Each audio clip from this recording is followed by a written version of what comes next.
Hello mga mare!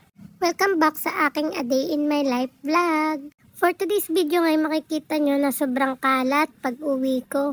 Kasi nga ang isang kaliboy ay inihuhunan naman ang kanyang laruan pero hindi naman niya nilalaro. Ano ba yan siya? Ano pa nga bang gagawin ng kanyang nanay kundi imisin ang laruan kasi kailangan magwalis dahil nang may mga kinain siya dyan na nalaglag ay madami agad guyam. Dito pa naman sa amin mga mare ay konting laglag lang ng pagkain ay guyami na. Ano bang suggestion nyo mga mare para maiwasan ang guyam dito sa bahay? Ito pa namang aming bahay mga mare ay hindi pa masyadong tapos. Kailangan ng pintura pero hindi natin pipinturahan kasi wala tayong budget. Kaya yan makikita niyo sa isang pader na meron dyang wallpaper at hindi pa tapos kasi kinulang. Kaya umorder ako sa Shopee para unti-untiin at pagandahin ang aming munting bahay.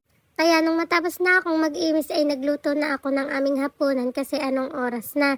Mamaya dadating na ang asawa ko galing sa pagbabasketball ay mamumura ako kasi wala pang luto. Tapos may isang bata pang nangungulit dito, kinalikot na lang kinalikot ang kanyang bunganga, ewan ko kung anong meron doon. Ito din ba ang inyong mga asawa mare kung saan nilalagay ang tubal, hindi na lang ma-shoot agad sa tubalan, nakakainis naman. Nakakapagpa-shoot sa ring pero ang tubal hindi ma-shoot sa tubalan. Ay nako, kaya naisipan ko na lang nabuksan ko yung parcel ko. Doon nga pala ako mga mare nabili ng sabon ni Utoy sa Shopee kasi mas mura. At nang makatapos na nga ako mag-imis ay bumili na ako ng pang-ulam namin. Magsisinigang na liempo nga pala ako mga mare para maiba naman. Kasi pag wala na akong maisip na ulam, tinatanong ko ang aking anak. Tinatanong ko kung anong uulamin namin at lagi niyang sagot ay fish. Kaya maiba naman ay nag-pork muna kami ngayon. At habang nagaget nga ako mga mare ay dumating ang aking asawa at ginugulo ako sa aking pagbibideo. Kaya makikita niyo dyan tawa ako ng tawa. For today's video,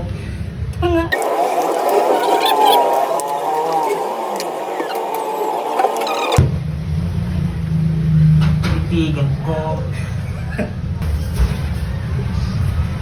nilapitan ko. Makikita niyo dyan mga mare na sumama na siya sa akin sa pagbablog at nagsipagsipagan din ang person. Panoodin niyo.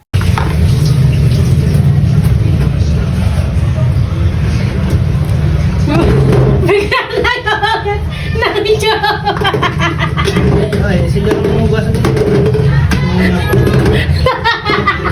Guys, sigaw-gas ako ng chocolate. Kahit nga pa ikaw na dahil may video, kasi pagka nga pala pagka may video.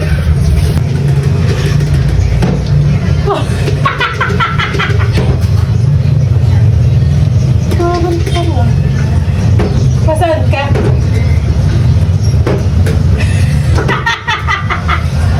Parang tao. Saan ka?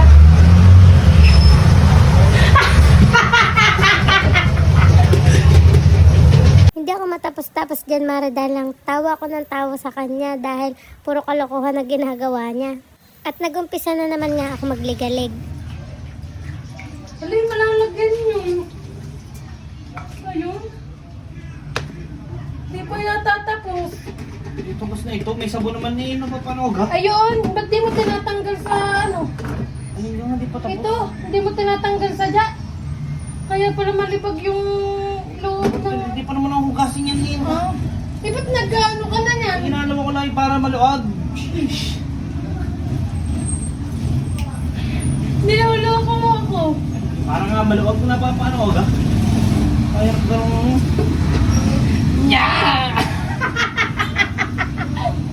At ang nakakatawa pa dito, nagpapalusot siya pero huling-huli ko naman na hindi niya yung ginawa. And to, nagumpisa na nga tayo mga mare magluto kasi mamaya ay magiging dragon na talaga ako sa pagliligalig sa kanya. Ginisa ko na nga dyan mga mare ang sibuyas, bawang at kamatis.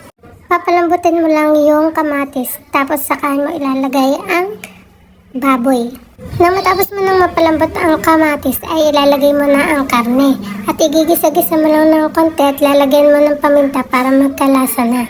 Tapos mga mare, kapag medyo malambot na siya, ilalagay mo na siya ng tubig para lalong lumambot ang ating karne. Nang malambot na nga ang karne ay nilagyan ko na siya ng sinigang mix. Napadami pa nga yung sinigang mix ko dyan kaya sobrang asim. Kahit sobrang asim naman mga mare, ay sobrang sarap naman na padami ang aming kain. Pinakain nga din dyan si Utoy para makakain na din kami. Pagkatapos ay nilinisan ko na si Utoy at naglinis na ako ng kalat niya at maya-maya patutulugin ko na kasi hindi siya natulog ng tanghali.